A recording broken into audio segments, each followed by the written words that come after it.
Coming up, South Australia tops the state of the states, shares rise as concerns about the Middle East ease, and we're on inflation watch. All those details next.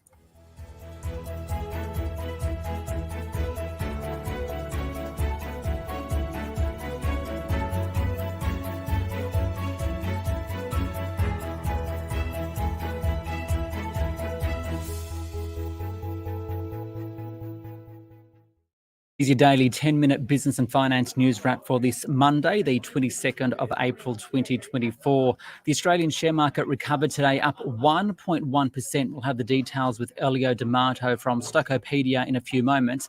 But first, I want to tell you about a new podcast which begins on Wednesday called Cost of Living Secrets. It's with me and SBS journalist Peggy Giacomellos. Every Wednesday, we'll speak to an expert in the field about how you can save money every day on everyday things like petrol, rents, seeing a doctor, nutrition, interest rates, and at the supermarket, which will be our first topic. So make sure you subscribe wherever you get your podcast. Just search for Cost of Living Secrets. It's brought to you by SBS and SBS News and begins from Wednesday. But first, let's start with the business news now and the economy, where South Australia has taken the title of the nation's leading economic performer. It topped CommSec's quarterly State of the States report, rating first on 4 of the 8 key indicators used to measure strength, and that includes economic growth, employment, construction work and dwelling starts. The East Coast states, along with the ACT, were ranked equal 4th, but changing demographics may see a new leader next time. So for more, John Baldock spoke with Craig James, Chief Economist at CommSec. Craig, firstly, were you surprised to see South Australia leading the charts again for the second time running? It's not a surprise to us. When we look at the economic indicators, South Australia has consistently performed well. We look at 8 key indicators and compare the latest observation with the decade average to get a measure of economic performance. And on 4 of those 8 measures, South Australia ranks number 1 in the nation. What factors have been behind South Australia's success? Well, basically any economy needs that momentum factor that drives the economy forward, and it tends to be sort of population growth. And quite a few years ago, what we saw is South Australian population growth rose quite significantly. So that's bearing fruit now in terms of the broader economy, with more homes being built, more people around spending their money, and businesses investing as a result of that. We've seen that in the past with Tasmania and also Victoria. Population can be really a great boost to the overall economy. Looking ahead, which states do you think are primed for success next quarter? Certainly the states at the top of the leaderboard, South Australia, Western Australia and Victoria, have got the best chance to be able to get number 1 in the next quarter survey. But we think Western Australia is the one that stands out, basically due to very, very strong population growth. And if you look at the annual growth measures, it really outperforms. But all the states and territories broadly performing quite well at the moment.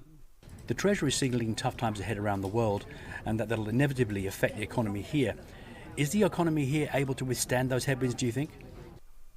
Well, you think about the situation here in Australia, we run a trade surplus, a broader current account surplus. We've got a budget surplus. And they certainly don't have that in places like the United States and many other parts of the world in terms of advanced nations. So Australia is sitting very well. The job market's in good shape, as well. The only thing that we need to work on is getting inflation down. There's certainly a lot of uncertainties about the global environment, particularly in terms of China and the United States.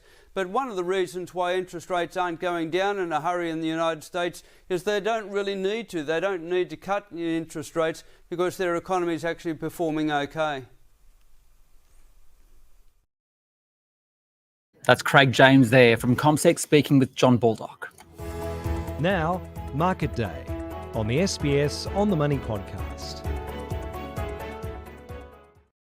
Well, after a horrible week last week, the Australian share market started the week well. The S&P ASX 200 up 1.1% to 7,649. For more, I spoke with Elio D'Amato, an analyst at Stockopedia. Elio, after a pretty horrible week last week, the ASX has started the new week quite strongly. Why?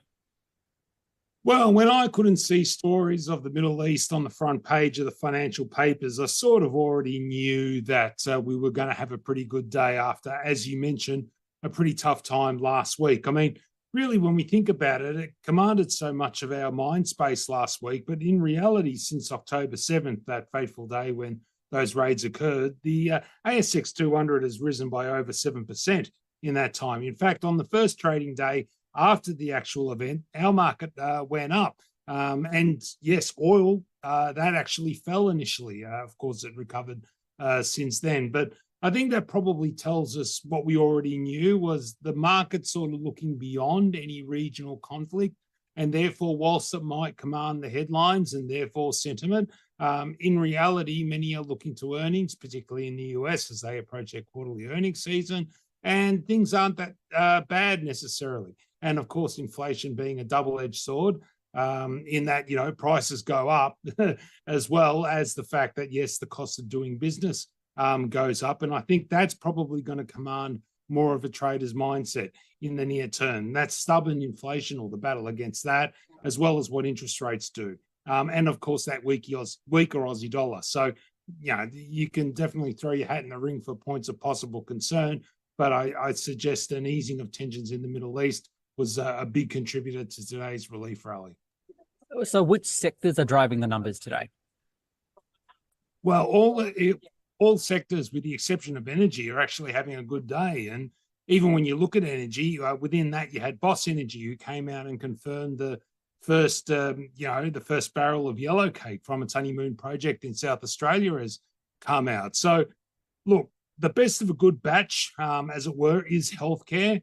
And there is some bargain hunting happening there. I mean, let's face it, they've had a terrible 12 months.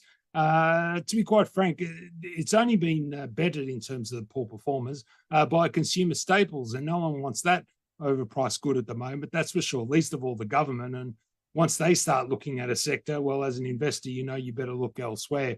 So, yeah, obviously the healthcare sector is next in line, and therefore that has seen a large part of the money flow this trading day. You mentioned a few moments ago inflation. We get the official quarterly numbers on Wednesday. How is that likely to impact the markets and the potential interest rate outlook? Look, this is a case of conditions returning to normal where stubborn inflation is likely to see rates stay higher for longer than many may have initially thought. Many market participants have already accepted this for some time, that we're unlikely to see a rate cut anytime soon, as the inflation numbers still remain quite elevated or not near enough to the RBA's target range of 2 to 3%. But I mean, when you judge that by the market's performance in recent times, who really cares? I mean, we've known this phenomenon of higher rates for longer is going to remain, not only here in Australia, but the US as well, and in other major jurisdictions across the world too. So look, you've got that cost of doing business going up. You would hope that revenues go up in line with that, and therefore we get fixated because column A, assuming that rises more than column B, which in my speak is actually known as margins, then quite frankly, that's going to be the focus more than anything in our view. But I think, stubborn inflation is likely to stay here for a little longer than some may have hoped. We've spoken about the Middle East. We've spoken about inflation and interest rates. The other key factor impacting the markets more broadly, I guess, is China. China today left some key interest rate, borrowing rates on hold today. What's your take on the nation and the implications for Australia? Oh, look, I'd love to say that this was a surprise, but it wasn't. They still have their issues as an economy on that post-pandemic period. Notwithstanding that we've now put that well and truly behind us. This is highlighted by the fact that, many builders worth billions of dollars on paper, but zero in reality, have gone broke in recent times. And of course, the government's been carefully managing any contagion there in that regard. They're desperately trying to get internal consumption to make up a lot, take up the slack, as it were. And, speaking of curated data, I mean, let's face it, everyone was expecting, that stronger than expected earnings growth that we saw last week was probably enough to see rates remain on hold at the moment. In our view, there's still a downside bias in regards to interest rates over there, notwithstanding the 1-year rate is 3.45%. I think the 5-year rate's 3.95%. But obviously, where that consumption comes from is going to be a big dictator as to where China heads, and therefore, by extension, where our nation, our budget, and all the other things attached will go as well. And then just wrapping up, where do you see the opportunities for investors? Oh, look, obviously, I've consistently bantered on about this idea of looking for what we would call price makers, those that it can accept the rising cost of doing business, but are able to increase their revenues as well. But obviously, the sell down that we saw last week does see us look for possible bargains that it might be out there, notwithstanding we're trading at near all-time highs. Our eye immediately cast to ResMed and Woolworths in particular. You can even look at current producers at the moment, if you assume that that's cyclical and we're at the bottom of that cycle. Stocks like IGO and Pilbara Resources are another two. And if you think AI is part of our future, then you'd be silly to dismiss Data3 or Dicker Data, two companies that are currently profitable and right at the coalface of basically turning every ASX 200 business into an AI machine. But of course, always be careful, never mistake a bull market for brains. Buy the dip, as the younger ones would say, is probably true at the moment, as the overview in regards to where the market's headed is quite bullish, notwithstanding possible grey clouds ahead. It's Elio D'Amato there from Stockopedia. And don't forget, from Wednesday, search for Cost of Living Secrets. It's a new podcast with myself and SBS journalist Peggy Giacomellos, where we speak to an expert in the field about how you can save money every day on everyday things, from petrol to rents in the supermarket. The first podcast will be out on Wednesday. Just search for Cost of Living Secrets wherever you get your podcasts from. This SBS On The Money stream is provided for informational purposes only. The content in this stream should not be understood as constituting advice or a recommendation. It is not personal advice and it does not consider your personal circumstances or objectives. You should contact a licensed professional before making any financial decision.